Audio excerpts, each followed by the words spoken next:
Então, hoje nós vamos ler algumas passagens dessa obra clássica, né? O Príncipe de Maquiavel, ok? Quem tiver outra versão, não tem problema, certo? Então, Maquiavel, 469, né? Quase no final do século XV, e 1527 morreu, né? Nasceu em 1469, quer dizer, quase no final, quase no final do século XV, e 1527 morreu, ou seja, no meado do século, né, 16, 15, 16. Portanto, aqui no período, vamos dizer assim, né, do humanismo, tá certo, né, aí o Renascimento, né, portanto, um filósofo, vamos dizer assim, no campo do pensamento político, um introdutor, né, do pensamento político moderno. O que é que se entende sobre política, sobre Estado na modernidade? O Maquiavel é de extrema importância. Como eu falei aqui, ele traz uma nova maneira de se pensar sobre política. Ele traz uma outra compreensão do que é Estado. Não porque ele quer. Filosofia não é tirar as coisas da cabeça. Filosofia não é uma invenção arbitrária. Mas filosofia é o quê? É colocar na sua cabeça para pensar, para interpretar, apreender e expor a realidade a nível conceitual. Né? Então, está expondo a nível conceitual como era a política, como era o Estado, ou como eram a política e o Estado na modernidade. Né? Portanto, é uma revelação teórica do real. Ou seja, como é que o real é. Né? Uma coisa é nós sabermos, outra coisa é nós teorizar, né? De forma sistemática, profunda, a ponto de expor a nu o real para que nós possamos aprendê-lo e transformá-lo. Né? Então, ninguém pode transformar a realidade sem compreendê-la, sem aprendê-la. Né? A teoria tem força material quando ela se apropria da realidade. Né? Então, o pensamento Maquiavel é como se fosse uma revelação, né, a nível político, a nível da filosofia política, como é a política e como é o Estado na modernidade. Ou seja, a política do real.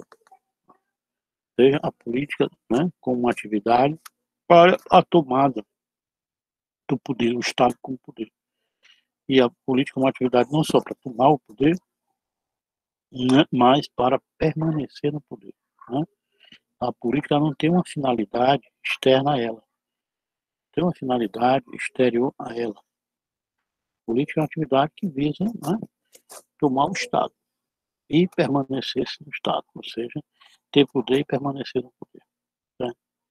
É a política do real. É o real que vai dizer o que deve ser feito. Né? É uma intenção do indivíduo externo ao real. E o Estado não é um Estado, né, familiar, não é um Estado natural, não é um Estado religioso. Né? O Estado não é um Estado ético. O Estado, para Maquiavel, né, é a dominação. Tá? É a dominação de homens. Okay? Né? E o príncipe, o governante, né, ele não pode, caso ele queira, né, se apropriar do Estado e permanecer no Estado, né, permanecer no poder, ele tem que fazer o que o real, né, o diz, o dita. Né? Ele não pode ter princípios externos à realidade. Tá certo? Então, Maquiavel está mostrando como é que é a política da modernidade. Né? Como é que é a política da modernidade? É uma atividade para se apropriar do Estado e permanecer no Estado enquanto poder. E essa política ela é o quê? Né? Recheada de simulação, né? Ou seja, vamos dizer assim, né? De manipulação, de teatro, como hoje. Né? Como é que se faz? E de simulação, fazer aparecer o que não é. Então, o político não vai mostrar o que ele é. Né? Ele vai aparecer o que o povo quer que ele pareça ser. Tá certo? As pessoas tomam os outros, né, segundo Maquiavel, não como eles são, mas como eles aparecem. Como eles aparecem, o povo, as pessoas, por falta de ciência, por falta de filosofia, por falta de, né, especulação, tomam como se fosse. Então, política é parecer do jeito, né, que as pessoas pensam que é. Certo? Então, o que é política? É uma atividade de manipulação voltada para o poder e para permanecer no poder, na modernidade, como é que é. Então, Maquiavel não é maquiavélico, como eu falei, né? Ou seja, como algo que engana, que distorce. Maquiavel é um grande pensador político. Então, essa obra é uma obra clássica, certo? Você não pode deixar de lê-la. Então, Maquiavel defende, eu já falei, a separação, né, do preceito teológico, metafísico e político. Ou seja, defende a separação da religião, da filosofia e da política. Ou seja, política, né, não tem um fim ético. Política não tem um fim religioso. Ou seja, separa, né, ética e política. A política não tem um fim, né? A política não visa o bem. O fim da política não é o bom, não é o correto, não é o certo.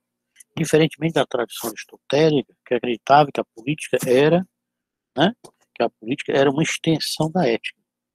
A política, né, é uma atividade voltada para a polis. A política vem do que? De polido, ou seja, daquilo que é verdadeiro, daquilo que tem fundamentos, né? Buscar princípios sobre a justiça, sobre o certo, sobre o correto, né? Sobre o bem. Para Maquiavel, não. A realidade não é mais no mundo medieval nem no mundo antigo. A realidade moderna, a política é o quê? É uma ação de dominação. Né? E é uma ação o quê? Mediada pela dissimulação, pelo disfarce. Certo? Então, a política não tem essa dimensão ética. Hoje a gente fala muito, né? Uma ética na política. Não é possível. Isso seria, né? Por mais que a gente possa querer, mas isso não condiz com o real contemporâneo também. Ou seja, aquele que faz política, o governante, o príncipe, ele tem que conhecer, né, a fortuna, ou seja, as circunstâncias, os fatos. Né? Nós somos homens, mas nós, né, podemos interferir nas circunstâncias. Ou fazer com que as circunstâncias sejam favoráveis a nós. Por isso é importante conhecer a história. Né? O príncipe, o governante, tem que, de uma certa forma, saber aproveitar o momento, saber aproveitar as circunstâncias. E o Maquiavel chama de fortuna. E saber fazer isso é a virtude. Virtude quer dizer no sentido, né, grego, lá dos sofistas. Né? Aquele que tem virtude é aquele que tem capacidade, capacité. Para, né, no caso, os sofistas, o que é que os sofistas ensinavam? Ensinavam os homens, né, a terem capacidade para participar de sua comunidade, da polis, né? Certo? Sofistas, grandes sofistas, né? Certo? Nós olharmos a tradição dos sofistas, né? O Protágoras, o Borges, né? Que um discutia ali com Sócrates, com Platão e depois com Aristóteles, né? Para os sofistas, qual é a finalidade da filosofia? Ensinar os homens a participar do seu tempo, né? A ter imersão no seu tempo. A filosofia não é mais uma especulação sobre o cosmos, sobre a natureza, como era com os filósofos jônicos, né? Buscar um arqué, um princípio imanente da natureza, o princípio esse, através do qual todas as coisas saem e para o qual todas as coisas voltam, princípio esse, através do qual todas as coisas estão interligadas. Né? Isso era a filosofia jônica, certo? Preocupar-se com o cosmos. Com os sofistas, não. Né? E com Sócrates. A preocupação da filosofia não é mais com o universo, com o cosmos, com a natureza, mas sim com a comunidade, com a polis, certo? E para os sofistas, política é o quê? É uma atividade, a política tem que inserir, né, o homem na sua comunidade. A filosofia tem que dar conhecimento para que o homem faça parte do seu tempo. Né? Saiba falar, saiba argumentar. Aqui a política não. Né? O soberano, embora deva conhecer, mas não é finalidade da política ter esse fundamento, ser polido. Né? Ele pode mentir, pode enganar, pode burlar. Né? Então, o que é política? É uma atividade voltada para conquistar e manter o poder. O Estado é poder, dominação. Agora, para conquistar e manter o poder, deve levar né, deve levar em consideração as circunstâncias, os fatos, a necessidade, né, a contingência, né, que o Maquiavel chama de fortuna. Maquiavel, e aí, né, falamos isso de forma pejorativa, né, foi visto para tudo que é reprovável, né? Tudo que é traiçoeiro, ultrapassa, isso não deve, é possível, isso não deve ser atribuído ao pensamento de Maquiavel. Por isso, eu aconselho, em vez de nós falarmos maquiavelismo, falarmos do pensamento maquiaveliano, né? Para sairmos desse desgaste em relação ao termo maquiavelismo. A filosofia, a ciência, não vai tomar o que aparece como é. O que aparece é, mas o que aparece é não de forma organizada, não de forma sistematizada. O que aparece é, ou o que é está no aparecer. Mas o que é que está no aparecer não está revelado, não está claro, né? Está confuso, está desorganizado, está assistemático, né? E é importante ter filosofia, ter ciência, ter conhecimento, para que nós possamos ver o que aparece de forma desorganizada e darmos uma sistematização. E assim as coisas ficam mais claras, elas ficam reveladas. Então, entram na política, né, as circunstâncias, né, os fatos, os acidentes, acontecimentos, que o Maquiavel chama de fortuna. E a virtude, que é a capacidade de interferir, né, a areté, interferir nas circunstâncias. Certo? A política da Maquiavel é uma atividade autônoma. Certo? A política pela política. Não é a política com finalidade ética. Não é a política com finalidade religiosa. Não é a política com finalidade metafísica, especulativa. Não é a política do que a gente gostaria que fosse. Não é a política do dever ser, do que deveria ser para Maquiavel. A política do ser, do que é. A realidade é assim. Então, a política não a partir do religioso, ou do extra-mundano, né? Certo? Ou do especulativo, ou a política a partir da ideia, ou da ética, da moral. Aqui trata-se o quê? Do realismo político, da autonomia da política. A política é autônoma, né? E ela está ligada a um certo pessimismo antropológico. Embora o homem não seja para Maquiavel nem bom nem mal, mas ele tende para o mal, né? Ele tende a ser mesquinho, ele tende a ser egoísta, né? Tá certo? E aí, por isso que aquele que governa tem que estar o quê? Atento ao que o homem tende a ser, né? Ser mal, ser perverso, ser egoísta, né? Por isso que que governo não pode ser só, né, homem, que vai ser o quê? Dominado pelo outro, né? Negado pelo outro. Tem que ser um animal também, saber se esquivar do outro como uma raposa e saber ameaçar o outro como um leão.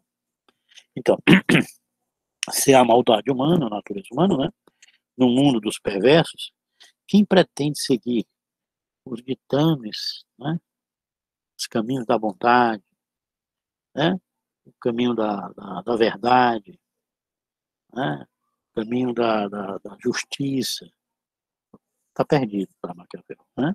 Então, quem está na política quer seguir esse caminho da verdade. Então, aqueles que seguem o ditame da bondade, da verdade, da justiça, né, da lealdade, esse é o caminho da perdição, o caminho da política, né? Não é que seja a perdição, mas entendendo a política do real, né? É o caminho da ruína. Para Maquiavel, o soberano, o governante, pode aplicar métodos e deve aplicar métodos extremamente cruéis. Por isso que ele foi visto como demônio, né? Maquiavel era visto como uma espécie de diabo, né? O cara vai defender que o soberano, o governante, use métodos cruéis, mas vai dizer, é assim que é o poder. Se ele não usar, ele vai perder o poder. Maquiavel está defendendo isso? Não, eu estou dizendo como a realidade é. Né? Tá, eu defendo, não. Mas a realidade é assim. Eu estou mostrando como a realidade é, para que vocês, povo, né, Maquiavel, entendam como é a política modernidade. Não tenham ilusões. Né? Então, o soberano, para tomar o poder e permanecer esse poder, se tiver que usar métodos cruéis, na modernidade, ele vai usar. E desumanos. Né?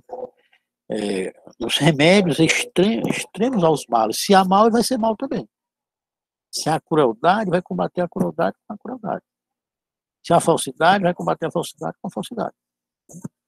Então, o soberano, o governante, não deve hesitar em tomar medidas necessárias, né, para tomar e manter o poder. O príncipe, o governante, deve ser amado, deve falar a verdade, deve ser justo, mas, se for necessário ser mau, ele deve ser mau. Ele deve ser amado, deve ser justo, deve ser verdadeiro, mas, se para manter o poder tiver que mentir, tem que mentir. E vai mentir. Se tiver que ser truculento, vai ser truculento. Se tiver que ser desonesto, vai ser desonesto. Né? Então, o príncipe deve ser amado e temido. Certo? Né?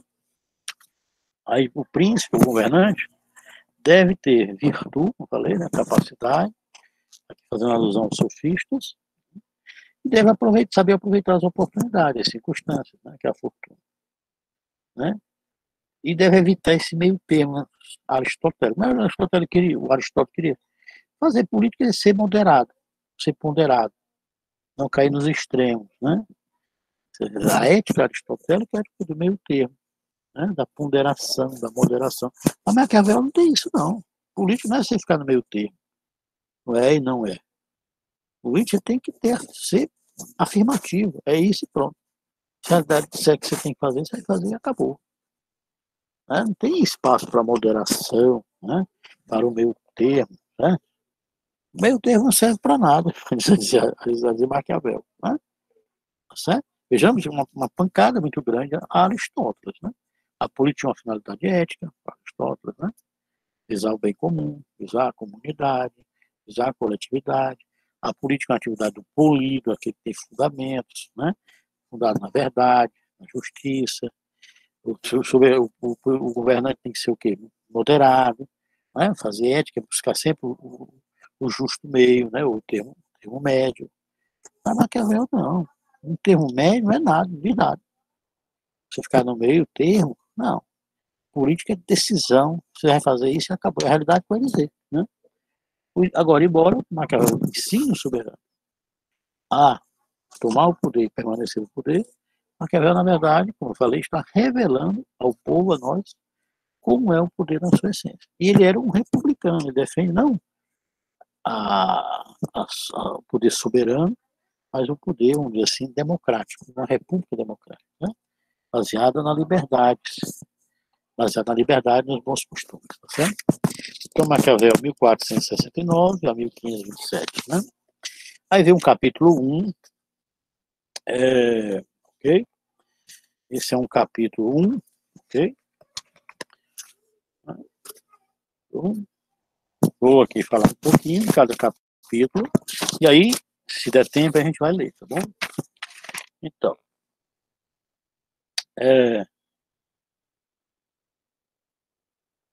vamos lá.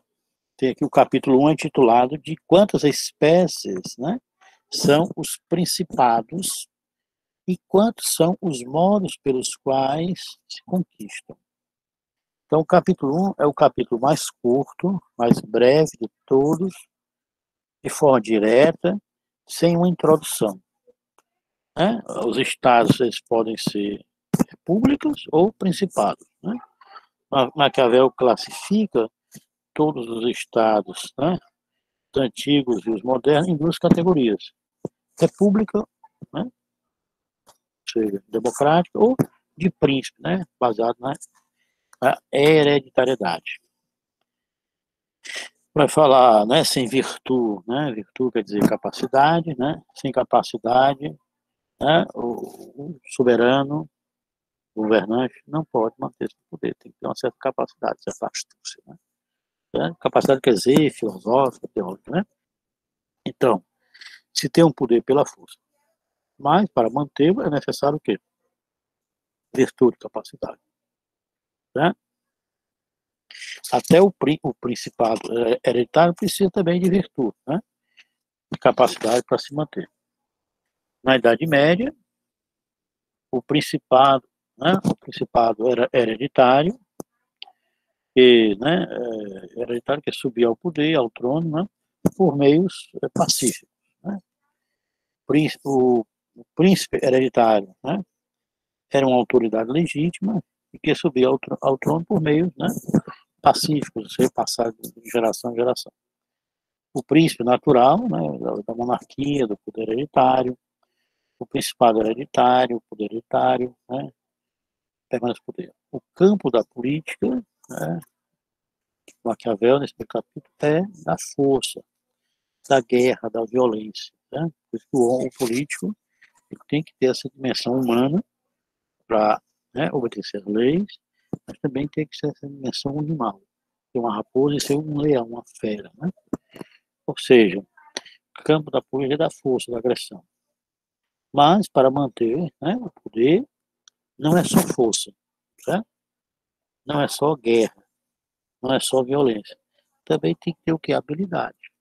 Esse é o capítulo 1, tá certo? Mais ou menos. Aí vem um capítulo 2, também é um capítulo muito pequeno, né? Que é dos principados hereditários, né? Ok? Depois de ter distinguido, né, os vários tipos de principado, irá discutir como governar, né? Como conservar, como preservar o poder. O que é o príncipe? Claro que de como chegar ao poder, mas não chegar ao poder, mas como manter o poder. Né? Como é que eu mantenho o poder? Pela dissimulação. Então, depois de ter distinguido os vários tipos de principado, né, Maquiavel irá discutir como governar, como conservar. Então, nós vamos fazer aqui um salto, né, e vamos para o capítulo 15. Né? Então, 5 capítulos, do capítulo 15 ao capítulo 20. Do capítulo 15 ao 20º, na minha opinião, do capítulo 15, o 15º, ao capítulo 20, ao 20º, tá? Aqui está a essência do pensamento maquiaveliano. Então, se você não tem tempo, né, quer entender a essência do pensamento de Maquiavel, pensamento maquiaveliano, é fundamental ler os capítulos, né, do 15 ao 20º. Então, ali está, na minha compreensão, a essência do pensamento de Maquiavel. Tá? E nós vamos ver aqui.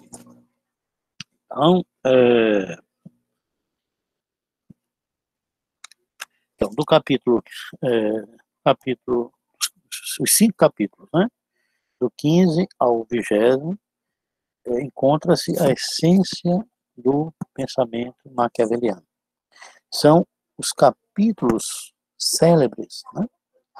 Mostra o retrato, o perfil do soberano, do governante, do príncipe, né? Que é a obra, por exemplo, de César Borgia. É um príncipe modelo que o Maquiavel toma como modelo, né? Em oposição ao Luís, né? Ao Luís XII, o 12º, né? Que é um príncipe hereditário. Né? Vai falar um príncipe hereditário e agora um príncipe não é hereditário, que tem que ter, né, capacidade para se manter no poder. Que acumula, esse príncipe, né, o 12º, acumula muitas falhas. De frente a esse príncipe Luís, né, 12º, vai colocar, né, como modelo o César Borgia. Como o príncipe deve proceder. Certo? Maquiavel quer evitar, né, pensar deveres morais para o governante, para o príncipe, né, para aquele que governa. Maquiavel se limita à realidade das coisas, as coisas como elas são. Ou seja, Maquiavel se limita ao realismo da política, o realismo político. Agir conforme a necessidade. Agir conforme a necessidade do que é, não do que você gostaria que fosse. Né? Então, esses capítulos, que eu estou falando aqui, né? Esses 5 capítulos, do 15º ao 20º, do 15 ao 20, são os capítulos fundamentais, essenciais para nós compreendermos o pensamento de Maquiavel. Né? Portanto, é ali que você deve ler com muita maestria, né? Com muita atenção, com muito cuidado. E aqui introduz-se a política do real. Fazer política não é como o filósofo quer, não é como o cientista político quer. Fazer política é fazer o que o real dita. Né? A realidade é assim. Política é atividade de dominação humana. Levar o homem ao poder e manter-se no poder. Né? Política não é atividade do bem comum. É o homem ter poder para satisfazer seus interesses. Né? Para se impor aos outros. Então, aí vem aqui o capítulo 15. Né? Capítulo 15. Vocês estão vendo, né? Do capítulo 15 ao 20, estão as questões fundamentais, até para outras obras. Se você quiser entender a essência do pensamento de Maquiavel, o pensamento maquiaveliano, né? Lê esses 5 capítulos, tá certo? Então, o capítulo 15 é intitulado Por que os homens, e em especial os príncipes, né, os governantes, são louvados ou insultados. Né? Como é que você, né, tem aplausos ou tem, né, vaias? Né? Ok? O que as pessoas querem? As pessoas, na modernidade ou na contemporaneidade, veem, as pessoas de um geral, né? Vê as coisas pela aparência. O que aparece vejamos, há uma certa influência aqui de sofistas. Né? Os sofistas, né? O que aparece e o que é o que aparece. Assim também são as pessoas. Né? O governante vai aparecer como as pessoas querem. Como ele vai aparecer, vai vender uma imagem, né? E as pessoas vão tomar essa imagem como se fosse a verdade. As pessoas não filosofam, né, no geral. Não fazem ciência, no geral. Né? Certo? O que é está na aparência, como já falei. Né? O que é está no aparecer, mas está no aparecer não revelado. Né? Se tivesse, a gente veria as coisas de forma nua. Né? Mas para nós vermos as coisas nuas como elas são, requer um esforço mental. Né? As coisas não estão no além, né? Não estão no aquém. As coisas não estão no outro mundo. Né? Estão nesse mundo. E as coisas têm nelas determinações para dizer o que elas são. Agora, requer ciência, requer filosofia. As coisas também têm tradição, têm cultura, têm conceitos, né?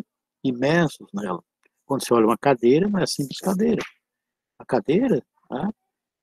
Tem um braço, tem a perna, tem um assento, tem vários conceitos. Tem um conceito de perna, tem um conceito de assento, tem um conceito de braço, tem um conceito de madeira, tem um conceito de prego, tem trabalho incorporado, tem contradição de trabalho e capital, né? Tem exploração, tem uma série de representações de mundo da cadeira. Tem uma tradição das coisas. Né? Bem, vamos lá. O capítulo 15. Vamos ler 5 capítulos. Eu vou ler o resumo, depois eu volto para ler esses capítulos essenciais. Tá certo? Qual é a minha intenção? Que nós tenhamos oportunidade também de ouvir o autor, né? De ler o autor. Porque nós, brasileiros, a gente lê pouco, né? A gente é uma sociedade que escuta e fala muito, né? A gente lê pouco, né? A gente é um povo da fala, né? É um povo, assim, né? De escutar e falar, mas não um povo da leitura, tá certo? A gente lê pouco, no geral, né? Se vocês concordam comigo, mas a gente lê pouco. Por isso é importante nós fazermos aqui, né? Esse esforço de leitura, da paciência do conceito, né? Por que a filosofia é uma coruja, né? Para Hegel. Por que, né, a gente tem que ler? E por que a filosofia é uma coruja? Porque você vai falar depois. A fala é a posterior. Primeiro ler, compreender, apreender, para depois falar. Mas quem não lê, quem não lê, sempre fala primeiro, né? Tem uma opinião antes da reflexão, antes da leitura. Por isso que a filosofia é uma coruja. A coruja, ela voa, né, ao entardecer. quando a realidade se pôs, então ela passa por cima da realidade como se estivesse lendo-a, vendo-a, né? O que passou no dia. Assim tem que ser o filósofo. O filósofo não pode falar antecipadamente. Tem que se apropriar da coisa, né? Deixar a coisa entrar, se apropriar para depois falar, expô-la, né? Por isso que a coruja, ela não vai voar antes da realidade se efetivar, antes da realidade se pôr, para aprendê-la, no caso, vê-la, né? Ela tem uma visão de mundo sobre ela. Então, quem não filosofa, né, você pode dizer, a pessoa fala de tudo, embora não saiba de nada. Né? O filósofo não. Você pode falar de tudo. Deve falar daquilo que sabe, daquilo que leu, daquilo que, né, refletiu, sobre aquilo que você refletiu. Então, o capítulo 5 eu vou fazer, né, vou ler um resumo, depois mais uns 2 ou 3 capítulos que são importantes, e eu volto para esses capítulos para que nós possamos ler, caso nós tenhamos tempo. Vejamos que esse tipo de abordagem, a partir de uma imanência ao texto, demora. Por quê? Porque a gente vai se apropriar da lógica interna do autor, da obra. Né? Isso demora. Mas é isso que faz com que a gente tenha cultura. Né? Faz com que a gente seja mais universal. Porque a gente está tendo paciência, tá vendo? Não, o filósofo está tendo paciência. Né? Ele não está falando antes. A coruja não está, né, voando antes da realidade se pôr. Né? Então, o filósofo tem que ter essa paciência do conceito. O que é paciência do conceito? É ler, né? É apreender o que leu, refletir, né? E você esmiuçar o que leu. No capítulo 15, vejam, né? Eu falei, importante ler. Do capítulo 15 ao capítulo 20º. 15º ao 20º. 15 ao 20. Esses 5 capítulos são fundamentais para a compreensão do pensamento maquiavélico, né? O pensamento de Maquiavel. Então, vamos lá. O capítulo 15 trata-se das qualidades do soberano, das qualidades do governante, das qualidades do príncipe. Né? O que é um príncipe? Um governante, soberano. O príncipe deve ser bom, honesto, né? Maquiavel não nega isso. Tem que ser bom, tem que ser honesto, né? Mas para se manter no poder, né? Trata o quê? Não é só de chegar no poder, é como manter-se, né? Mas para permanecer no poder, o governante, o soberano, o príncipe, deve usar seus defeitos, né? Deve usar os seus defeitos. Desonra, vergonha, etc. Ou seja, o príncipe, o governante, para se manter no poder, deve se guiar pela necessidade, pelas circunstâncias, pela realidade, pelos fatos, né? E não por princípios éticos, né? Da justiça, da bondade, da verdade, da pureza, né? Da transparência. É a realidade, vai dizer. Ou seja, para Maquiavel, a política não se adequa ao moralismo. Né? Para se manter no poder, o governante, o príncipe, não pode usar só os valores convencionais, do justo, do certo, do verdadeiro, como queria Aristóteles. Né? Ele deve se guiar pela necessidade do poder. E pode usar o mal, né, para se manter no poder. Mas Maquiavel é um diabo, não. Né? Maquiavel foi chamado de diabo mesmo, uma espécie de, né, encarnação do diabo, aqui no século, né, 15, 16. Certo? A obra de Maquiavel era vista pelo cristianismo como algo diabólico. Né? Está condenada nessa obra de Maquiavel. O príncipe deve agir conforme as circunstâncias. Para se manter no poder, o príncipe, o governante, usará os defeitos, a desonra, né? A vergonha, né? A mentira, a perversidade, etc. Ou seja, se o príncipe ou o governante seguir a moralidade convencional, ele irá à ruína. Isso aqui no capítulo 15. Sobre o realismo político, como as coisas são, olha aí, é aqui dessa discussão, né? A política leva em consideração como a realidade é.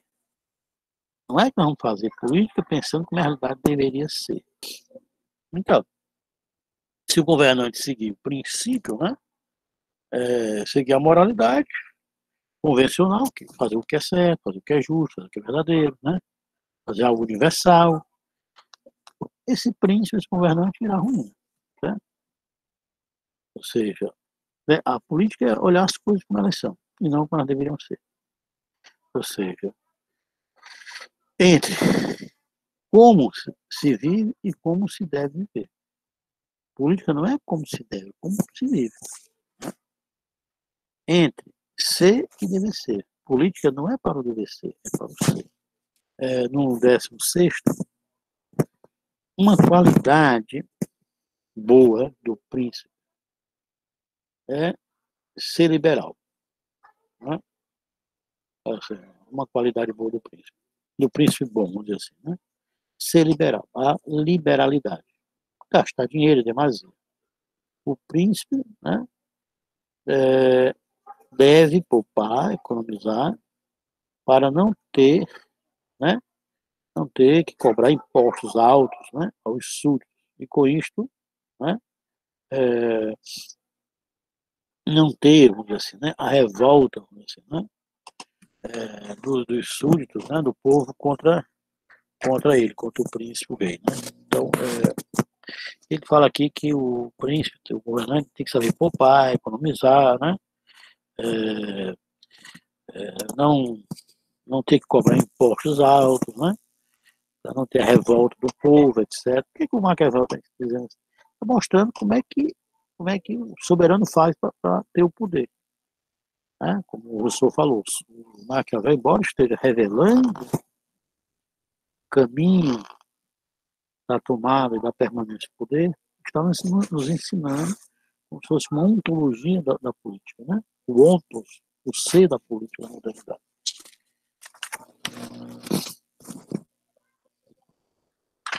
Aí no capítulo 17, né, 17, né,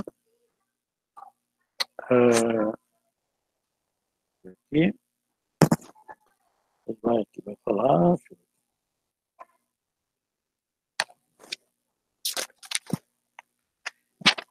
vai falar que mais vale, né, ser amado que ser temido, né? O príncipe, o governante tem que ser amado, isso é importante para se manter no poder, portanto, é melhor ser amado que ser temido, né? E ele faz uma pergunta, né? O príncipe deve ser, o que é melhor, ser amado ou ser temido? Né? Para ele, para Maquiavel, é importante que o príncipe seja amado. Mas, entre ser amado e ser temido, é preferível ser temido. Porque ser amado é sentimento, né? Sentimento sempre ele, né, oscila. Quem nos ama, né, sempre, né, tem desafeto também. Né? Então, o melhor seria ser amado e temido ao mesmo tempo. Mas isso é difícil, né? Porque nós somos inconstantes. Né? Veja, Maquiavel fala da natureza, embora não exista uma natureza perversa, mas nós tendemos, né, um certo pessimismo antropológico. Maquiavel. Os homens são inconstantes. Olha, isso é Maquiavel, nós somos inconstantes. Nós somos ingratos. Maquiavel. Nós somos interesseiros. Então, nós somos, né? Seja, nossa natureza é interesseira. Nós somos ingratos. Né? Não dá para confiar no homem. Maquiavel. Né? Não dá para confiar no homem. Certo? Os homens. É, certo? Por quê? Porque os homens receiam menos ofender aquele que o ama. né, do que aquele que o teme. Né? As pessoas têm menos receio de ofender, né, aqueles que o amam, né, pelo menos, né, aqueles que eles temem, né? Uh, mas tem um certo temor, né, de ofender aqueles que eles têm um certo medo. Né? O amor sempre se rompe, né? O amor, ele é, né, algo frágil, né? Embora mostre nossa carência, nossa necessidade, mas ele é frágil, né? Mas o temor se conserva, né? Por meio de castigo, de pena, etc. Então, príncipe, entre ser amado ou ser temido, ele deve ser temido. Né? Aí ele fala aqui também nesse capítulo 17, eu já falei um pouco, né, dessa tendência da natureza humana que é negativa. A Maquiavel, a natureza humana, tem atributos, qualidades, traços, né, universais. Os homens são ingratos, nós somos volúveis, né, não somos permanentes.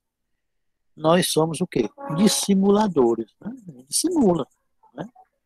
Você pode confiar, os homens mentem. Nós somos covardes, né? Volúveis, interesseiros, ingratos. A essência humana é a malignidade. Nós somos maus. A perversidade. Isto é a natureza humana. É intrínseco ao homem. Essa natureza humana não pode ser dominada. Não pode ser dominada. Não pode ser extinta. Né? Domesticada. Por isso que o soberano ele tem que estar sempre atento. Né? Não pode confiar, né, no homem. Ele tem que estar sempre. Isso é que uma vai ensinar. A gente tem que estar sempre esperando o mal do outro. Né? Sempre preparado. Né? Para Maquiavel. Você não pode, se você é um soberano, um governante, você tem que se preparar para isso. Né? Para a benevolência, para a bondade, para o bom nosso. Né? Está preparado, em qualquer momento, né? Essa natureza, esse perverso humano pode, né, se manifestar. Então, o Estado nasce o quê? Nasce justamente, né, da malignidade, da maldade humana. Ou seja, e visa o quê? Enfrentar esses conflitos, caos, né, a desordem geradas pela nossa natureza. Né? E quer encontrar o quê? Uma certa estabilidade, certo? Uma certa permanência. Por isso que o soberano quer o quê? Ter permanência. Mas ele vai agir o quê? Também com certa fúria, né? Uma certa maldade diante de uma maldade. Uma certa força diante de uma outra força. Né? Seguindo no capítulo 17, né? O 17. Okay? No capítulo 18,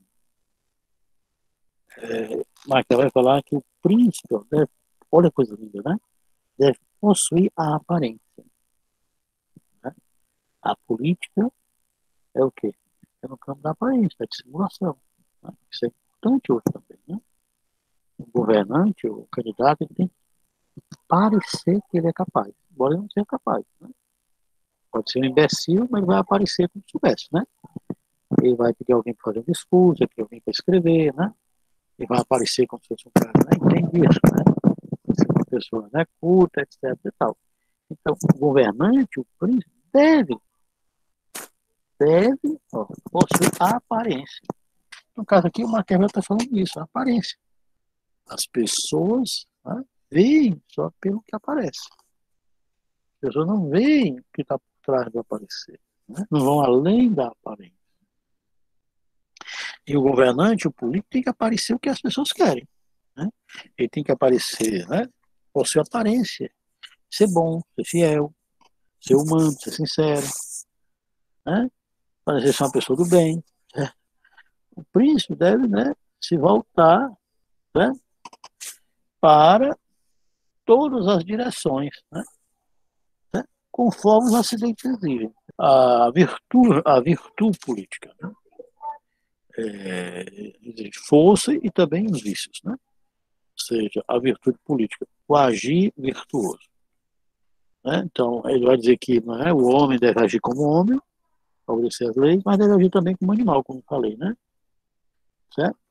Ou seja, como animal, o homem tem que ser homem, para obedecer às leis, fazer, cumprir as leis, mas também tem que ser, pensando aqui no poder, pensando no Estado, pensando em ser governante, em ser político. O homem tem que ser homem, fazer as leis, cumprir as leis, e tem que ser animal. O animal nessa dimensão dupla, né? De raposa, se esquivar, fugir, né? Saber montar, né? Arapuca, armadilha para o outro, mas também ser leão, né? Se impor ao outro, amedrontar o outro, né? Ou seja, usar força o leão para amedrontar o outro. Né? Então, o príncipe, né? O governante deve ser um homem que age, né? Pelas leis, tá certo? Mas também o príncipe tem que ser como animal. Tem que ser como homem, que faz leis, que age pelas leis, mas também tem que ser como animal. O animal, né? Da astúcia, que é a raposa, e o animal da força, que é o leão. Certo? É importante triunfar sobre as dificuldades e manter o poder. Certo? Então, a política não se adequa, né? Que não se adequa ao realismo, né? A política que não se adequa ao realismo não tem, né? Vigor, não tem chance. Esse é o maquiavelismo, ou pensamento maquiaveliano, né? A política tem que se adequar à realidade, né? Ou seja, né? A política não deve se adequar ao moralismo. Daí foi chamado de maquiavelismo, né? É a realidade. Então, aí vem eu estava no 18º, né? 18º, 19º, 19º.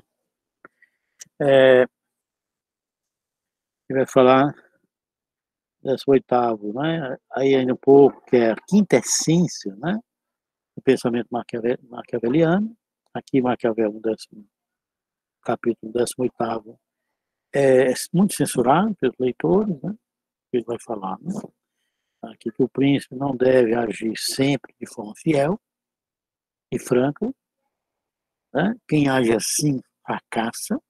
Estou falando da política, né? Os príncipes, os governantes, que agiram pela maldade e fizeram as grandes coisas, né? Eles que venceram. Não cumprir promessa, né? Não cumprir as palavras, né? O príncipe, o governante, deve ser uma raposa, mas deve saber disfarçar, né? Ter a arte da dissimulação, né? Dissimular, o disfarce, que é a natureza da raposa, né? O disfarce, simula, né? Esquiva. Não deve cumprir as palavras, né? Se as razões das promessas, né, desaparecerem, não tem sentido, né? Cumprir isso vai comprometer o poder, não faz. Para prosperar, o príncipe, o governante, deve dissimular, fazer crer, fazer aparecer o que não é. Né? É forte. Né? Professor, Pois não. essa questão da palavra dada também é uma questão que está no Tratado Político do Spinoza. Né? Ele também vai colocar essa questão como não havendo essa obrigatoriedade de cumprimento da palavra dada, a partir do momento em que se vê que o acordo, a palavra foi dada por um determinado acordo, né? E não é mais vantajoso ou não tem mais os motivos que levaram a dar a palavra. Então, também esse desapego a essa questão mais da ética, da moral. Se não é interessante, não tem por que isso é muito medieval, né? A palavra, um rompimento, né? Com essa ideia de que moralmente se você deu a palavra, então você não pode deixar de cumprir. Ele também faz esse rompimento, acredito que talvez até sob a influência desse pensamento do Maquiavel, né? Exatamente. Dessa posição do Maquiavel, porque ele é um leitor de Maquiavel. Com certeza, muito bem. Exato. Aí, dando um salto, depois eu vou ler, tá certo? Nós temos também os capítulos, né? São 26 capítulos, né? Além dos capítulos, né? Do 15 ao 20º, do 15 ao 20, né? Do 15º ao 20º, além desses capítulos, seria importante nós olharmos também os capítulos 24, 25 e 26, tá? Principalmente o último capítulo, em que Maquiavel vai defender a república, né? E não a monarquia. Ele escreveu para o príncipe, pode pensar que ele defende, né, o principado, ou seja, uma espécie de monarquia com príncipe, com soberanos, etc. Não, Maquiavel quer uma república.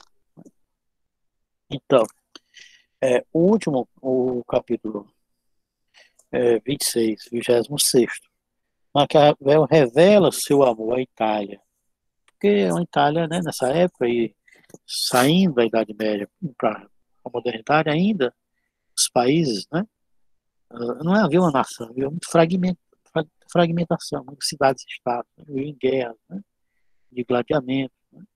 Era necessário ter um soberano que unifique, né, as cidades-estado e passe a dar uma nação a um dado país, né, um Estado-nação.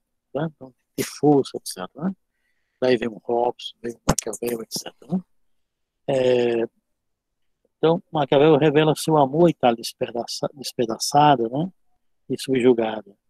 Frente à dureza da realidade, da selvageria da realidade. A realidade é selvagem, né? Como vimos anteriormente, Maquiavel se põe como republicano, quer a realização de uma república italiana, herdeira da República Romana, que resguardava a liberdade, né? E não a truculência, né? Não a não liberdade. Maquiavel apela para César Borgia, né? Por ver nele um príncipe redentor. Esse ideal no começo da modernidade de ter um príncipe que unificasse, né, uma nação, fizesse com que a nação tivesse, né, uma unidade, não fosse governada por diversos príncipes, né, tivesse soberano com leis próprias, etc. Né. Por ver nele, no César Borgia, né, um príncipe redentor que poderia realizar o sonho italiano de uma Itália unificada. Né. Daí tem um Gramsci também, né, o príncipe moderno. O Gramsci faz uma alusão a Maquiavel, em vez de ser uma pessoa capaz de unificar uma nação, ele fala que um partido pode unificar a nação. Né? Um partido que tem que trazer valores, né, éticos, morais, que possam representar, vamos dizer, né, uma nação e unificá-la. Tá? Nesse capítulo aqui, no 26, né, Maquiavel mostra desprezo pelos desprezo aos príncipes, né, italianos, como o rei de Nápoles ou o duque de Milão, que perderam seus estados. Tá? Então, o capítulo 25, né, Maquiavel, aqui no 25, eu falei, além desses capítulos, do 15º ao 20º, seria importante nós olharmos também os capítulos, né, o 24º, esse que eu falei um pouco agora, né, fazendo um elogio à República, o 24º, o 25º e o 26º, ou seja, o 24, 25 e 26. No 25, o 25º, né, Maquiavel analisa o poder da fortuna, né, uma categoria importante no pensamento maquiaveliano, né, que é a fortuna, as circunstâncias, os fatos, o acaso, né, a contingência. A fortuna como um rio impetuoso, né, que espalha fúrias onde não há obstáculo para detê-lo. Né? Ele vai falar aqui, tá?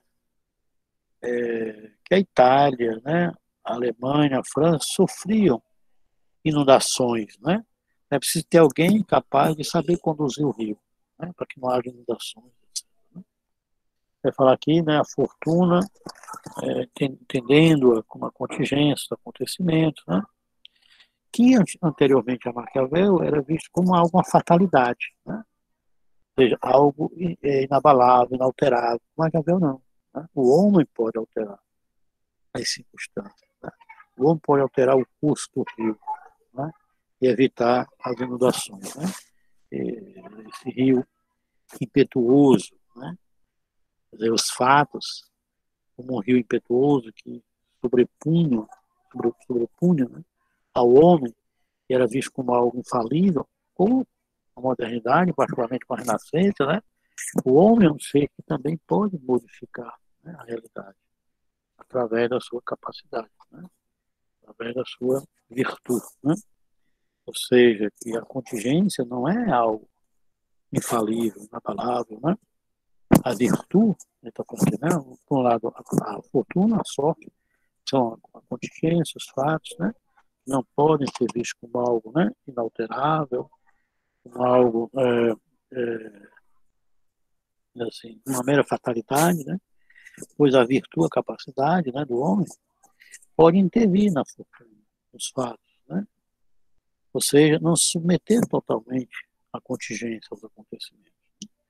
Os homens acreditavam, outrora, né, Maquiavel, na predestinação, né, na fatalidade de Maquiavel, né, e na impossibilidade dos homens de seguirem o seu curso. Aqui há o império absoluto, né, da fortuna. O Maquiavel não.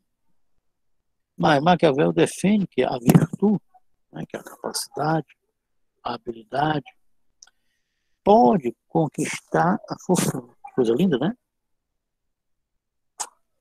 Então, é claro que tem que se preparar. Né? Mas assim como nós podemos mudar as circunstâncias também mudam a gente. Né? Uma relação dialética, vamos dizer assim. Né? Nós somos produto das circunstâncias, como também as circunstâncias são produtos nossos. Mas para que nós possamos, né, possamos interferir nas circunstâncias, é necessário que nós tenhamos, né, capacidade, para que nós possamos ver melhor as coisas e anteciparmos, né, as nossas ações, né, para que nós não tenhamos ações assim, precipitadas, né, alheias à realidade. Ou seja, a liberdade do homem pode amortecer esse rio impetuoso. Né? A gente pode também, né? A gente não pode evitar o rio, mas a gente pode conduzir ele, né? Levar ele para outro canto. Né? A gente pode criar situações para que o rio, né, tome outros rumos. Tá? Isso no 15º. No 25º. No 26º, né? Maquiavel fala que um príncipe sábio deve guiar-se, olha, pela necessidade, né? Ou seja, pelo real. Deve agir conforme as circunstâncias. Né? Os bens, poder, honra, glória, né? Os bens nascem da virtude. Assim, o poder não é só da força, da violência, né? Mas também do uso da astúcia, da capacidade, né? Da sabedoria, saber usar os acontecimentos, né? A fortuna a seu favor. Aqui poderia ser o começo, né? Ou o fim do livro. Maquiavel se dirige, né, a um novo príncipe, seria a burguesia, ou um príncipe, né, sem tradição dinástica, sem raiz no mundo feudal. Se dirige, apela a um homem hipotético, né, que saiba usar a virtude, a astúcia, né, e a violência para conquistar o poder. E invoca um homem capaz de fundar o Estado unitário, né, o Estado-nação, né, livre dos bárbaros. Né. Então, no capítulo 3, né, vimos 1, 2, né, e vimos aqueles principais, né, que são do 15 ao 20º, do 15º ao 20º, e o 24, 25, 26, né? Aqui no capítulo 3, né, ele vai falar, né? Vai falar um pouco aqui. Deixa eu ver. Vai falar que o conquistador deve se defender contra os adversários. Vai falar dos principados, né? Que a maioria desses resume a força, né? Certo? Para conquistar, né? E para conservar mais, né, a força, etc. Maquiavel enumera as faltas, né, cometidas. Quero citar aqui o rei, né, Luís XII, né, certo? Que era um rei hereditário, né? Nessa obra, em Um Príncipe, tudo se move no plano da força, do triunfo, do poder, tá certo? A política nesse campo aqui, né, do principado, mais a força. Na modernidade, não só força, mas capacidade. Saber dissimular, saber aparecer. Né? A política fundamental não é só a força, é a dissimulação, né? É o engano. Né? Hoje, o que é fundamental no poder hoje é o domínio das mentes. Né? Hoje, as sociedades autoritárias, né? As sociedades dominantes, não é aquelas que dominam, são aquelas que dominam e fazem com que os dominados pensem como os dominadores. Né? Ou seja, o que é fundamental hoje é fazer com que as mentes sejam o quê? Dominadas. Né? As sociedades totalitárias significam que é a morte do pensamento. Né? É quando o pensamento não tem mais resistência, não tem mais autonomia. Ele pensa como um dominador. Boa tarde, professor. Boa tarde, colegas. Boa tarde. Professor, aqui no capítulo 15 de Maquiavel, né, do Príncipe, das razões por que os homens, e especialmente os príncipes, são louvados ou vituperados. É lá na linha, na primeira coluna, na 12ª linha, que começa mais ou menos assim, eu vou citar aqui entre aspas. Primeiro parágrafo, né?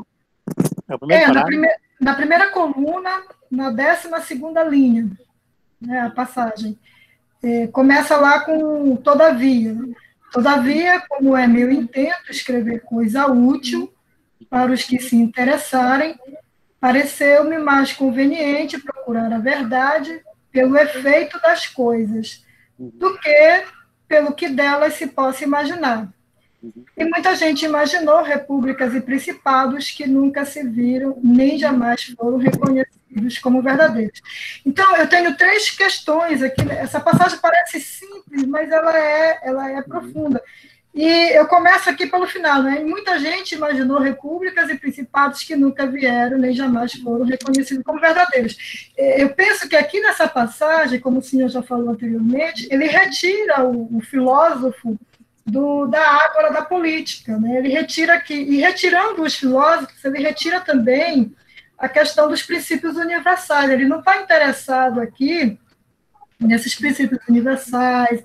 Eu penso que ele pensou assim, vai demorar muito, então vamos logo consolidar esse poder, né? Vamos aqui organizar isso. Aí, professor, a segunda questão vem aqui, que ele coloca, conveniente procurar a verdade pelo efeito das coisas, né? Causa e efeito. Me parece que é um determinismo, e aí, diante desse determinismo, que o homem é fruto do seu tempo, e ele age, intervém, como conhecedor do seu tempo, eu faço a pergunta, como explicar o político outsider na política? Né? Como é o caso do Bolsonaro, como é o caso do Trump. Como explicar esse outsider que ele consegue chegar ao poder e, de certa forma, por um tempo, manter o poder, sendo que o regime é democrático, né? E a outra pergunta que eu coloco aqui, é aqui no início, né, que ele coloca como meu intento escrever coisa útil. Uma moral, me parece, o senhor me corrija, por favor, uma moral útil. Se é útil, a gente sabe que a política moderna ela não está...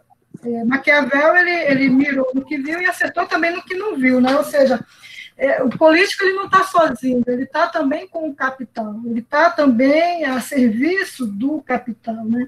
Então, eu me pergunto, seria o caso de observar o que está por trás né, dos interesses utilitários de quem? Da política ou da burguesia?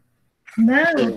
O que a gente precisaria? Porque, de acordo com o que o senhor falou na reportagem, Maquiavel ele é interessante para a gente analisar a lógica da política atual. Ou seja, Maquiavel ainda é um paradigma vigente para se analisar a política atual. Tá? Obrigada, professor. São só essas 3 questões. Primeiro, uma visão, né? Você tem aí uma referência muito forte, né? De Aristóteles e de Platão, né? Embora esse termo, vamos dizer assim, né? Utopia, né? Não veio de Platão, mas se falava, né? De uma república ideal, vamos dizer assim, né? O termo utopia vem de Thomas More, né? É uma criação de Thomas More, que ainda vamos ter, que é também influenciado por Platão, né? Tá certo? Que é influenciado pelas comunidades, vamos dizer assim, né? Dos jesuítas, aí no começo, né? Da modernidade, influenciado pelo cristianismo antigo, né? Então, a gente tem experiências teóricas, né? De idealizações, vamos dizer assim, né? De estado ideal, com Thomas More na Utopia. Vamos ter também, né? Com Campanella, na Cidade do Sol. Vamos ter também com Bacon, né? Na Nova Atlântida, fazendo uma referência à Atlântida platônica que foi perdida, né? Vamos ter o próprio Platão, né? E, embora o Aristóteles não fale de uma visão idealista, né? É um ideal, mas é um ideal guiado por princípios éticos, né? O Maquiavel não quer mais isso. O princípio da política é a realidade, né? Quer dizer, quando se fala de utopia, eu tenho o quê? Eu tenho um projeto já, né? E eu quero implantar esse projeto na realidade. Embora a utopia não seja uma coisa fantasmagórica, utopia não é, né, na minha opinião, utopia não é fantasia, utopia não é fantasmagoria, utopia não é um pensamento, certo, abstrato, né, alheio, certo? Fora, não, todo utopista ele é crítico do seu tempo. Platão era crítico do seu tempo. Platão, tendo em vista uma sociedade, né, escravista, ele idealiza uma sociedade igualitária que não podia ser na Grécia, então é uma idealização. Mas essa idealização é uma crítica ao real. Você pegar o Thomas More, a Utopia, é uma crítica, né? A sociedade podre da época da Inglaterra. Thomas More também é uma crítica, vamos defender uma sociedade, né? No caso do Thomas More vai defender, por exemplo, né? 6 horas de trabalho contra 18, 20 horas. O Campanella vai defender 4 horas de trabalho. Campanella, o Thomas More e o próprio Platão vão condenar a propriedade privada, vão condenar o dinheiro, né? Certo? Vão condenar a exploração, vão defender a comunhão de bens, etc. Só que eles trazem, qual é o defeito do utopista? Traz uma sociedade pronta, né? Perfeito, tem que ser montado na realidade. Isso, a realidade não está pronta. O poder não está pronto. É um desafio. A política é sempre um desafio, né? O que o Manuel está falando? O soberano está sempre diante da contingência, né? Sempre daquilo que ele não sabe que vai acontecer. Ele tem que conhecer para se precaver, né? Antecipar. Mas política é uma arte que está inventando, é uma arte que está inventando tudo, né? É uma política do real, né? Aí você falou outra coisa, você falou. Então, assim, não há uma visão idealista, né? Assim, não há uma visão, né, de uma sociedade perfeita para ser implantada em Maquiavel. Não há uma visão, né, que os princípios éticos e a política é a realidade. A realidade é essa, né? De pessoas, porque está surgindo o surgimento do quê? Do mercantilismo, né? Do mercado, certo? Né? Onde o ouro e a prata, certo? Tem primazia, né? Onde há exploração, certo? Né? E navegações, né? Explorando outros povos, etc. Muita disputa, né? Por riqueza, por poder, né? Então, não tem uma visão idealista da realidade, assim, né? Você perguntou outra coisa que agora eu não me lembro. A segunda questão, né, foi sobre a questão da utilidade, né? É muito parecido com os sofistas, né? Quer dizer, o verdadeiro é o que é útil, né, aos homens, né? Ou seja, o que é necessário aos homens, né? Certo? Agora, o que é útil para mim não é útil para ti. Mas quem sabe convencer, né? Política é convencer. que o meu útil é mais útil e para ser verdadeiro. O soberano tem que convencer, tem que parecer que ele é soberano, que ele é capaz, que ele é verdadeiro, que é o mais justo, etc. Né? Que o que é útil para ele é útil para todos. Né? O que é política? A capacidade de convencer os outros. As pessoas estão convencidas que é assim. As pessoas sabem que são, né? São exploradas, sabem que são expropriadas, sabem que são injustiçadas, mas as pessoas têm ilusões, né? Porque foram convencidos que são livres, foram convencidos que todo mundo é igual, né? Que o problema é de oportunidade, certo? E o problema é que as pessoas não se esforçaram, né? A causa da injustiça não é exploração, não é expropriação, é falta de quê? De oportunidade, né? É falta de coragem, é falta, né? É um problema meramente individual, um problema de educação, de competência. Então, nós fomos educados, né, de uma forma distorcida e as pessoas reproduzem isso. Então, a política é voltada para o que é útil. Agora, o que é útil para um não quer dizer que seja útil para outros. Né? Só que o soberano, o governante, vai passar o que é útil para ele, né, para os governantes, como se fosse úteis para todos. Né? Você falou outra coisa, que eu não me engano, né, sobre... você falou mais outra coisa, não foi, Cristina? Do outsider político, que é o caso do Bolsonaro, do Trump, né, que aproveitaram esse momento, apesar de ser democrático o nosso regime. Pois é, mas entenda, mas é que tá, que democracia? Né? Não é a democracia não é uma democracia, na minha opinião, né, real. É a democracia abstrata.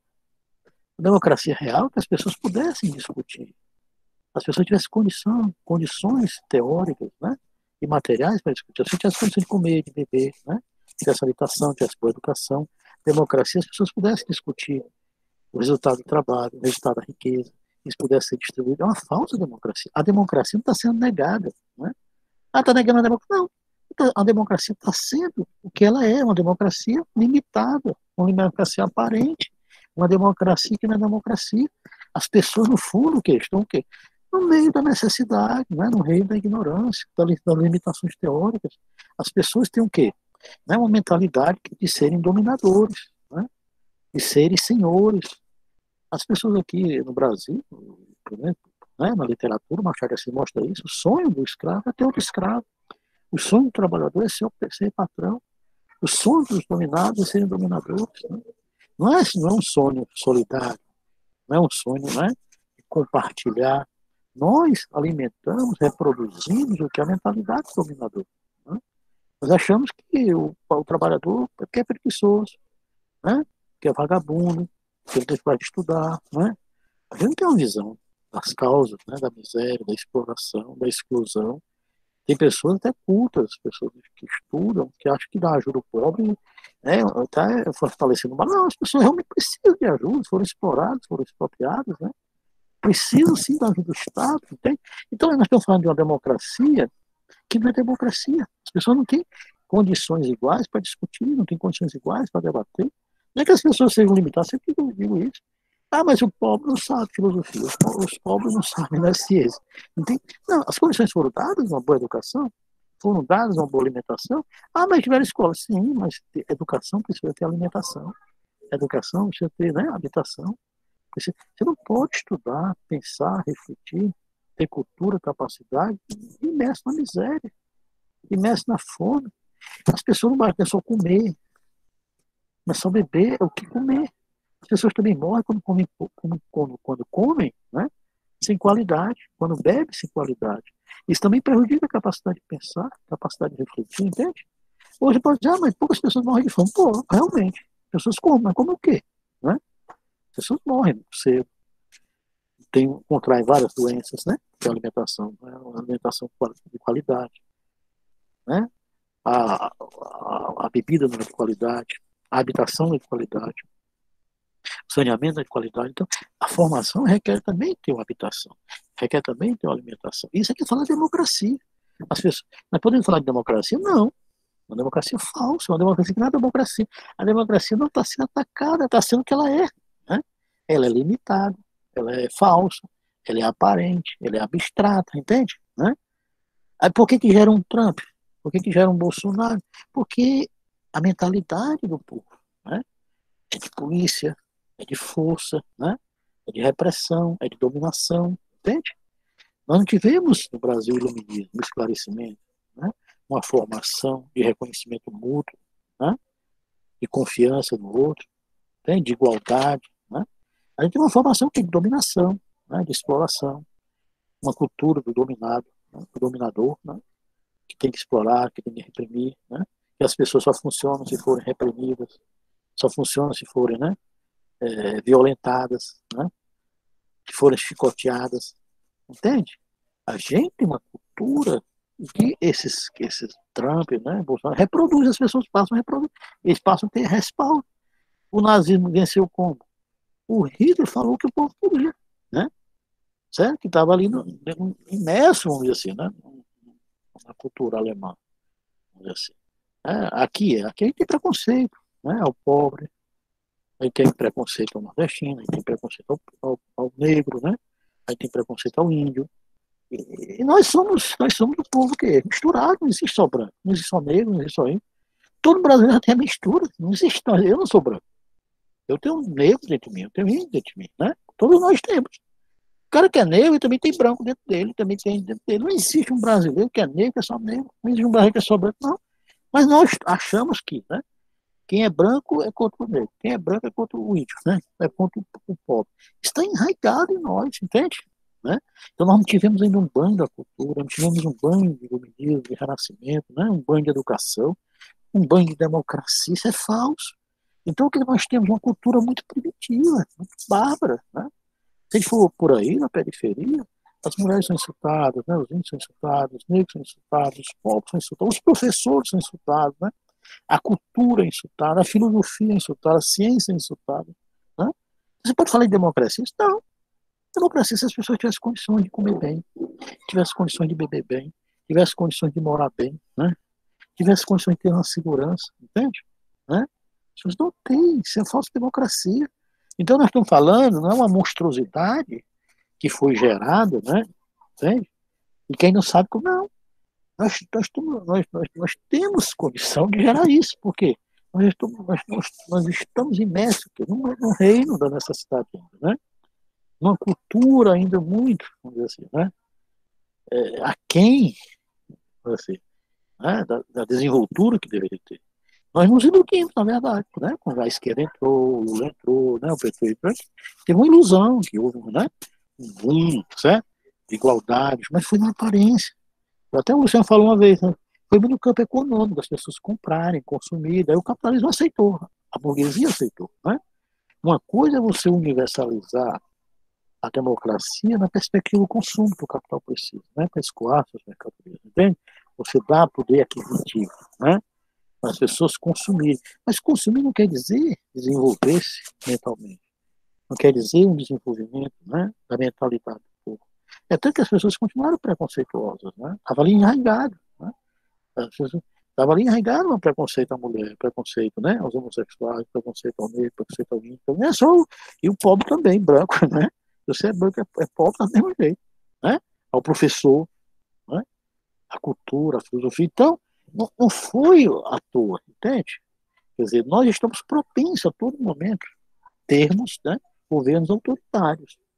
Isso produto, né, de uma sociedade que está aquém ainda, né? Desenvolvimento, vamos dizer assim, né? De um país com cultura, com educação, com democracia.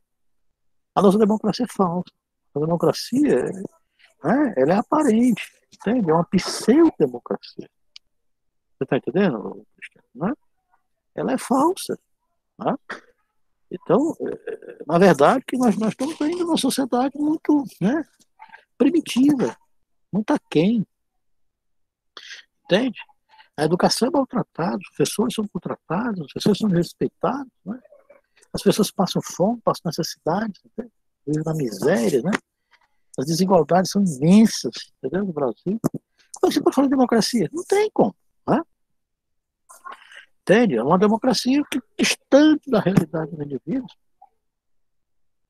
Nós temos 5%, às vezes até menos, né, de pessoas intelectualizadas, né? 2% talvez. O ré é massa, uma sociedade de massa, né? Uma sociedade sem pensamento. Não que as pessoas não tenham pensamento, né? mas que as pessoas foram negadas às pessoas condições para pensar, para refletir. Né? O grande problema hoje das famílias pobres, qual é hoje? Porque não está tendo aula. E porque não está tendo aula, não é porque não está tendo aula, porque não tem merenda. Olha um negócio desse, né? As mães, os pais estão preocupados demais com os filhos, né? Que não estão indo para a escola. Não é pela escola em si para aprender, porque não tem o que comer. Porque na escola as pessoas comiam. Você está entendendo? E a população não é um grupo, né? Um dos bairros. Isso é a população, de 70% a 80% da população, que as crianças, né, não têm o que comer. Como é que você pode ter democracia? Entende? Né? Democracia requer o quê? As condições estarem, né, dadas para que as pessoas possam ter oportunidades, né, nas suas diferenças. Então, aqui é o cinismo, a hipocrisia, né? Certo? É a minoria que domina, brancos, né? Certo? E aí surge, né? Nós temos toda uma atmosfera propícia a surgir pessoas autoritárias, né? Certo? Que vão resolver as coisas na força, na repressão, porque o povo foi ensinado assim, né? Que é a repressão que vai resolver, que é a força que vai resolver, né? Porque sempre foi visto isso, né? Nós não vimos, né? Nós fomos educados para, né, se relacionar com o outro com liberdade, com discussão, com debate. O que prevalece na comunidade? É a violência, né? O que prevalece nas comunidades é a força, né? Não é discussão, não é debate, não é escutar o outro. Porque tem que dar essas condições. Escutar o outro requer dar condição. Discutir com o outro requer dar condição. Não é que as pessoas sejam incapazes. Você dá condição para as pessoas, né? Eu cheguei aqui porque tive condição, vocês tiveram condições, né? Pouco ou muito, né? Mas nós tivemos minimamente. Mas não só nós devemos ter, todos devem ter. Né? Aí sim, nós vamos ter base para ter, né, um clima para discutir, um clima para ouvir, né, um clima para debater. E quando as pessoas, vejamos, olha as mães, olha a preocupação das mães hoje. Isso é 80% das escolas públicas, né, estão preocupadas com como, né, fazer seus filhos comerem. Né? E preocupadíssimo que se não estão indo para a escola, porque elas não têm como trabalhar, não tem tempo para as crianças, né? E não tem o que comer. E o que ganha, R$300, né? Não dá. Não é? R$120 não dá. Né? Então, assim, não é democracia. Né? Não é um ataque à democracia. Né? A democracia está sempre. É como o estado de exceção. O que é estado de exceção? O estado tem nenhuma exceção. O Estado fazer cortes, o Estado não fez isso. Né? O Estado, que Estado de exceção? O Estado não é exceção. Ele está fazendo o que ele é, fazer cortes. Né?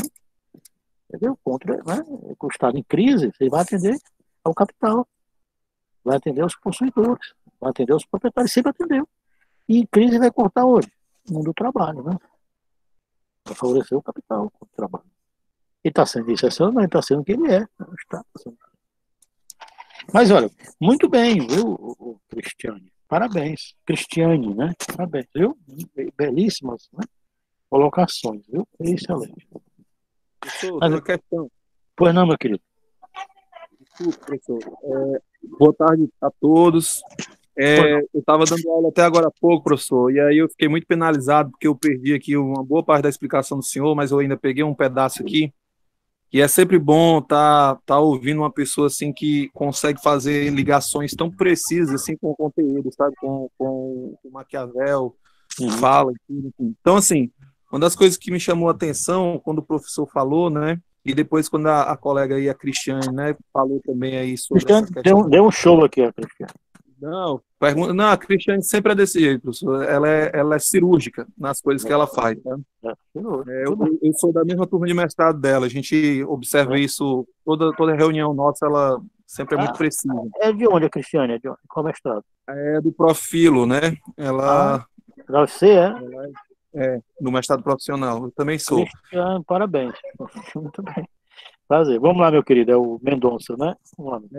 Jefferson Mendonça. Professor, assim, eu estava vendo o senhor falando aqui tudo, logo no início da fala, quando foi responder a Cristiane, da repetição que as pessoas acabam fazendo dos seus soberanos, vamos dizer assim, né? Acabam perpetuando as práticas e falas, né?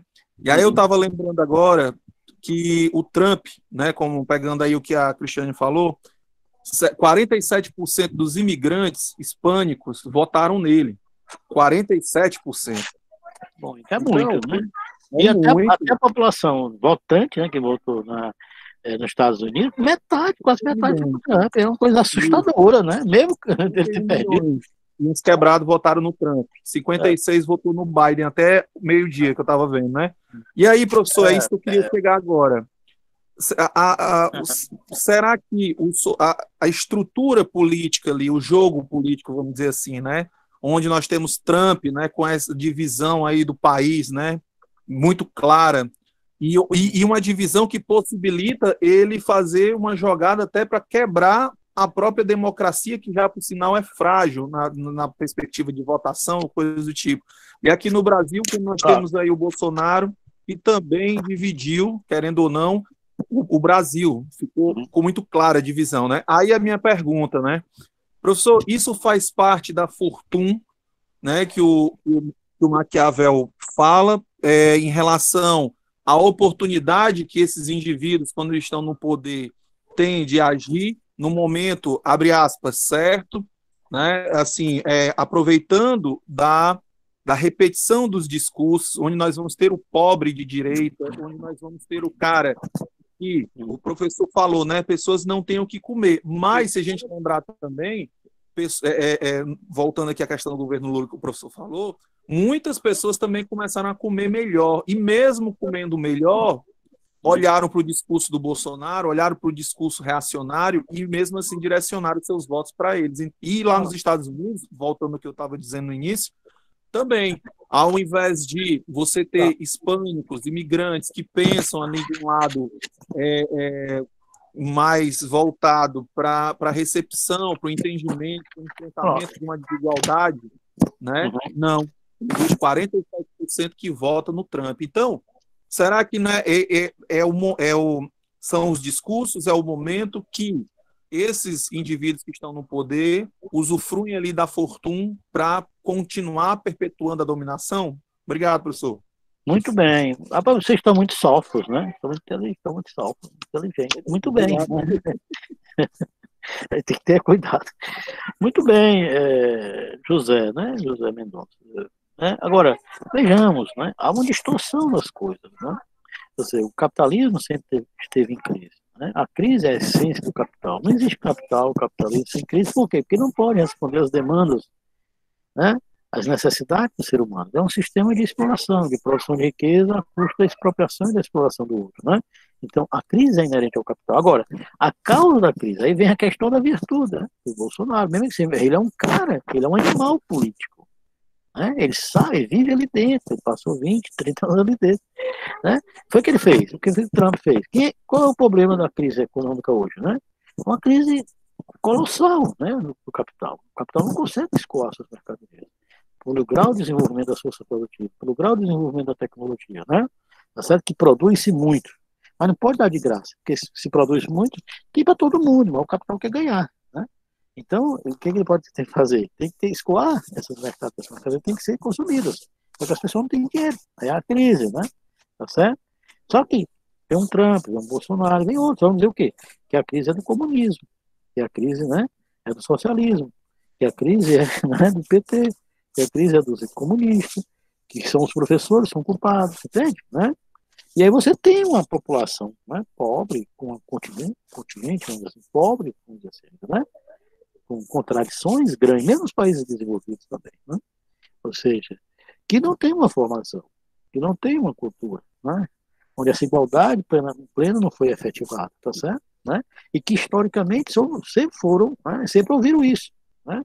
A causa dos problemas é o PT, a causa dos problemas é o comunismo, a causa dos problemas, né, tá certo? Da desigualdade, né, é o socialismo, né, ou é a esquerda, né, a esquerda né, é anárquica, é ateia, né, tá certo? O ateísmo são pessoas criminosas, né, violenta, tem até, né, certo vínculo, quem é ateu é violento, quem é ateu não segue lei. Então você tem toda uma cultura, assim, né, histórica, tá certo? Né, de violência contra os ateus, contra o ateísmo, contra a esquerda, né, contra o comunismo, contra o socialismo, né, contra os professores, contra a cultura. E no momento oportuno, esses políticos são espertos, vão jogar, né, esses acontecimentos, a causa desses acontecimentos, vão desviar. Né? Quer dizer, a crise não é a crise do capital, a crise não é a crise do sistema capitalista. A crise não é a incompetência, né, a falência do Estado, a falência da democracia representativa burguesa, né? É a falência da esquerda, é a falência, né, da alternativa, né, de uma forma de governo solidário, né? A falência de uma forma, né, de comunitarismo, de socialismo, etc. Né? E vão, né, instigar mais ainda a violência do povo contra, né, alternativas, tá certo? E favorecer a direita. Né? Certo? Por quê? Porque as pessoas foram educadas também assim, né? Através da mídia, através da comunicação, etc. Então aqui está latente, né? Tá certo? As pessoas passam 24 horas ouvindo, né? Que o comunismo é agressão, é violência, né? Que os comunistas são ateus são, né, pessoas sem leis, sem princípios, né? Que os professores são pessoas, né, maconheiros, são, né, drogados, são pessoas, né, não sérias. Né? Enfim, então, isso faz parte da cultura, assim, né, no meio do povo. E a direita, essas lideranças pegam isso. Elas têm uma leitura da realidade. Né? São animais. E desviam. Né? Hoje, qualquer pessoa assim vai culpar o PT, né, da crise. Vai culpar a esquerda. Né? Vai culpar o socialismo. Vai culpar os professores. Vai culpar a universidade. Até escolas estão culpando a gente. Né? A gente é a causa, né, da desigualdade social, etc. Né? Quer dizer, vejamos essa capacidade de desviar as coisas, né? A capacidade do Trump também desviar, né? Tá certo? Dizer, democracia, o pessoal votou em mim, né? Democracia, uma antidemocracia, uma manipulação das outras. Esses políticos, eles são capazes, né? Eles têm uma vivência, vamos dizer assim, né? Uma capacidade de leitura da realidade, né? E de capacidade de instrução, de mentir, né? De ludibriar, de enganar, né? De fazer com que as pessoas, né, escutem o que querem escutar, mostrar que as pessoas querem ver, né, que as pessoas sempre foram ensinadas assim, educadas assim. Né? Então, não é de se espantar o surgimento, né, de um Bolsonaro, de falar, né, contra a esquerda, todos os professores, contra a ciência, né, contra a educação, contra a cultura, né? Por quê? Porque é o contrário. As pessoas vão se emancipar com a cultura. As pessoas vão se libertar com o conhecimento, né? As pessoas vão se libertar com uma sociedade mais igualitária, né? Comunitária. Mas, historicamente, os meios de comunicação sempre fomentaram isso, né? Que os comunistas são maus, né? Que os comunistas são ateus, que os socialistas, né, são criminosos, né? Que os professores são perigosos, que eles vão, né, eles vão favorecer, né, o homossexualismo, eles vão desviar os jovens, né? Eles vão destruir, né, assim, né, a integridade da família. Então, isso é uma coisa histórica, né, hoje. Isso tem tempo, né, imerso na cultura, propagandeado pela direita, né, pelos conservadores, pelos proprietários, pelos latifundiários, pelos capitalistas. Né, e quando eles estão no poder, eles vão exercer isso, e vão propagandear isso. Né, e vão distorcer os fatos. Né, o que é verdade não é verdade. É distorcer os fatos, distorcer os acontecimentos, né? Inverter a realidade, inverter a história, né? O que é certo para ser errado, o que é errado para ser certo, né? Ou seja, quando o cara chega, né, o Olavo Carvalho diz, olha, a Terra é plana. Né? Ele sabe que não é. Ele está mostrando assim, olha, eu sou capaz de dizer às pessoas, né, algo falso e provar que a gente pode. Não todo mundo pode, mas chega a ter uma parte da população acreditando nisso. Mostra que a gente tem capacidade de influenciar, né? De distorcer, a ponto de levar as mentes, né, a acreditarem nisso. Né? Eu me lembro, no passado aqui perto de casa, as pessoas se me respeitavam. Hoje, se eu passo, as pessoas querem até bater em mim, porque eu sou professor universitário. Né? Tem uma mercearia aqui perto, o senhor me elogiava bastante. Hoje ele olha para mim, assim, tá desconfiado, como se quisesse realmente, né, me pegar e me dar uma surra. O senhor agora, publicamente, com esse discurso de intolerância, é um subversivo, professor. O senhor trabalha com Marx, professor. É um ateu. Pois é, pior. O senhor está querendo criar encrenca mesmo. Mas, complementando aí o comentário, professor, é interessante que as pessoas... Esses caras distorcem a realidade, né? Eles desviam, né? E vão buscar as causas em outras coisas, né? A crise econômica, a falência da política burguesa, a falsa representatividade burguesa, a falência desse tipo de democracia, né?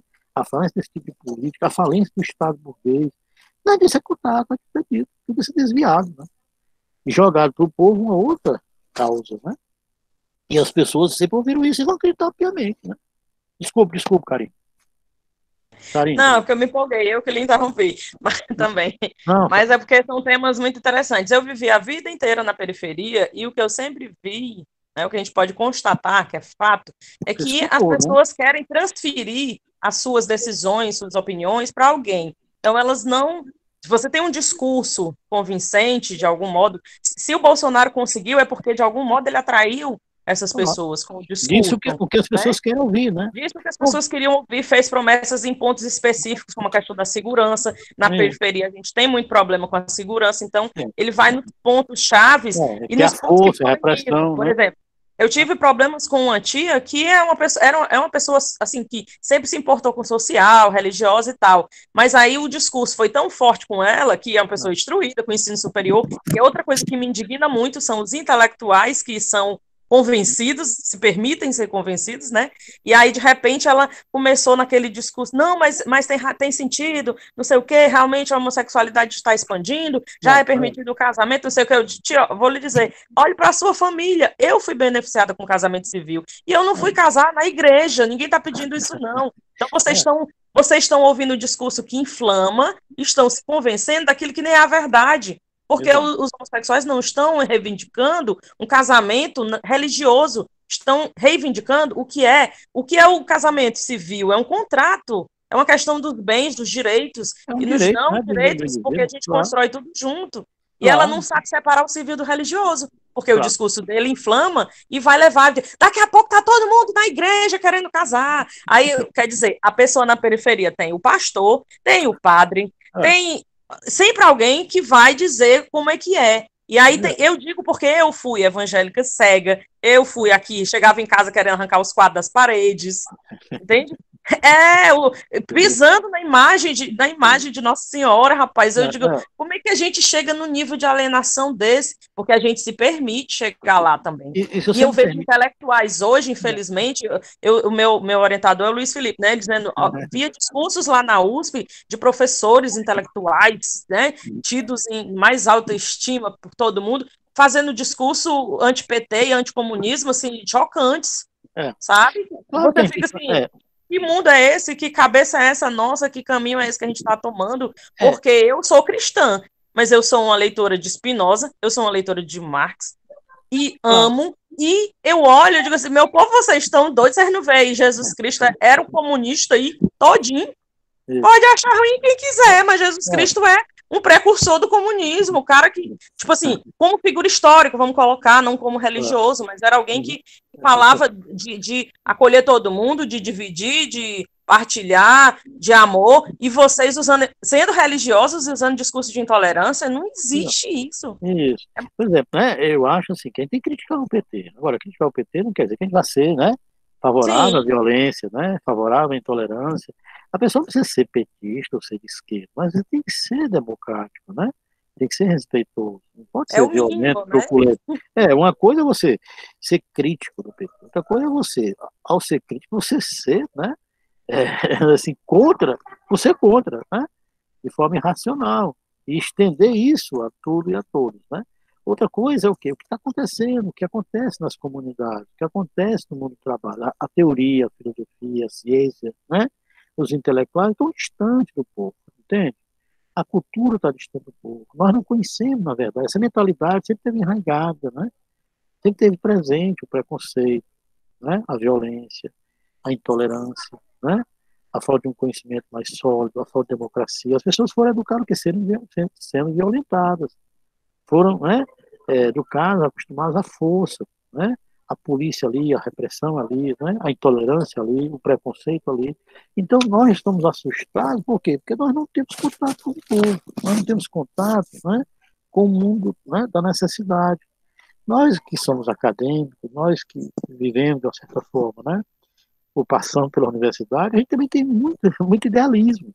Mesmo que a gente seja de esquerda, mesmo que a gente seja, né, democrático, a gente está muito distante, né, da cultura popular, da mentalidade popular. A filosofia, a ciência, né, os acadêmicos, a própria esquerda está distante. Né?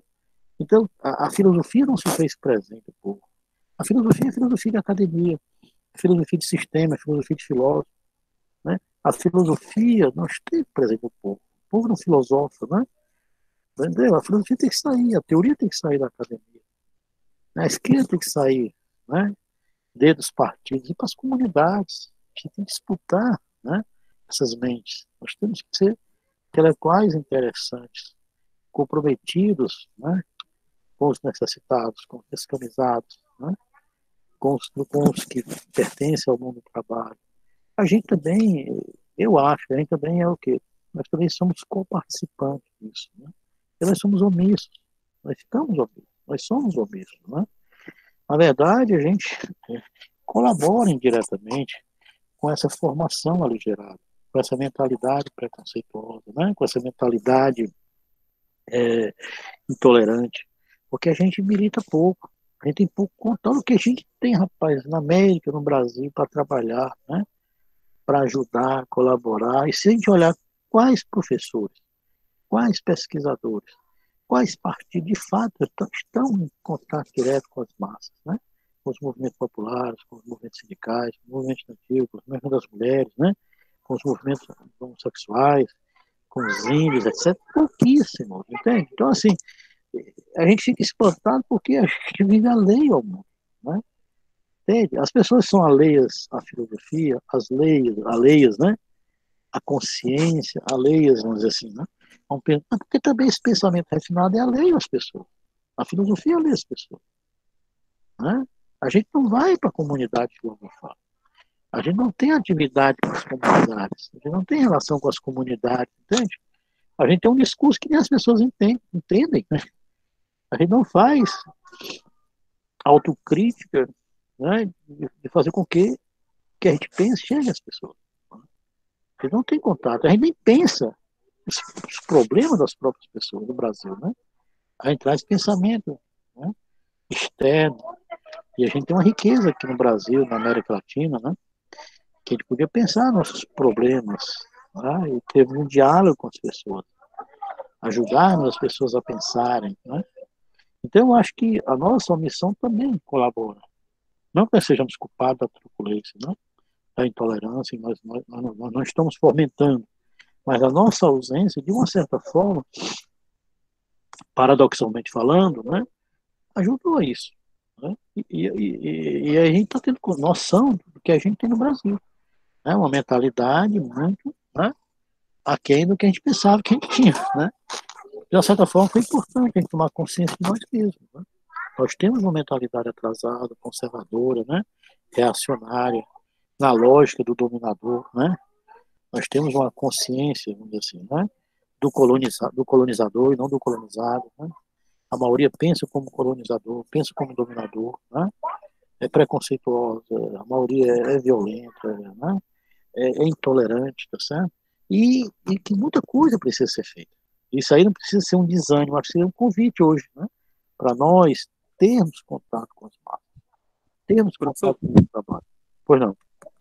Só uma questão, nesse ponto final que o senhor colocou aí, nessa questão do olhar para nós, né, do até fazer educação olhando para nós, olhando para as nossas dificuldades, fica muito complicado, professor, porque, assim, se nós economicamente começarmos a olhar para nós, para as nossas dificuldades, e a gente começa a construir algo próprio economicamente para a mudança do nosso país, nós vamos sofrer um ataque gigantesco de fora, encabeçado pelos americanos, porque nós estamos criando algo novo que não convive a lógica do mercado.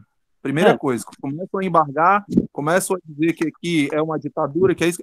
É mais ou menos, lógico, com todas as ressalvas, o que acontece, por exemplo, o que aconteceu com o Paraguai, que o próprio Brasil e a Argentina invadiram, né, influenciado pela Inglaterra, e acontece também, com as suas ressalvas, é lógico, com a Venezuela, né, quando você tem uma forma de governar, uma orientação, e aí vem todos os embargos, todos os mecanismos do capital para entravar, para quebrar aquele trabalho. E aí vem uma outra coisa que eu acho também agressiva, e que infelizmente os nossos colegas educadores não enxergam isso, que o professor tocou aí muito bem no assunto, que é o seguinte: quando a gente começa a desenvolver técnicas e meios de educação direcionados às nossas limitações, aos nossos problemas, vem aí um banco mundial de fora para dentro, empurrando, como eles dizem, né, abre aspas, sugestões.